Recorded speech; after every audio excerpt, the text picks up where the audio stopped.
Mbah. Mbah. Mbah. Arek adol pitik. Lah, pitik cilik kok didol. Lah iya nang duwe duit tuku beras, Mbah. Bojoku ora megawe. Oh, ya kan megawe. Ada bojo karo mbah ae kok ora gelem megawe bojomu. Tapi pitik cilik didol payu piro?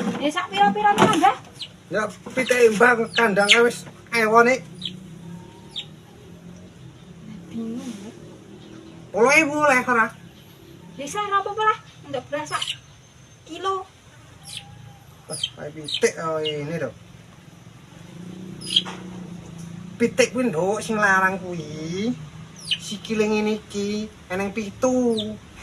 Iki eneng 6, 13 kuwi sing larang. Mbah yo gantek pitik 30 tahun. Bayar ah.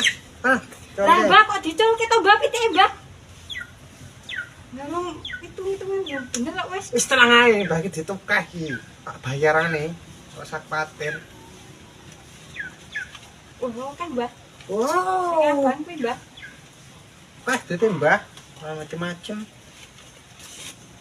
Yo alah Mbah, aku 5.000 sik. Oh, cekel sik. Ora pengen duit oke dadi bojone Mbah ae. Males Mbah. Endi Mbah? Jare 10.000 Mbah. Oh, yo 5.000 5.000, DP. Wong jare pitik wong didol yo 5.000 sik. Lah alah Mbah, Mbah. Lek ngitung duwe oke. Jang to Mbah. Wis kan lah. Oh, sorry.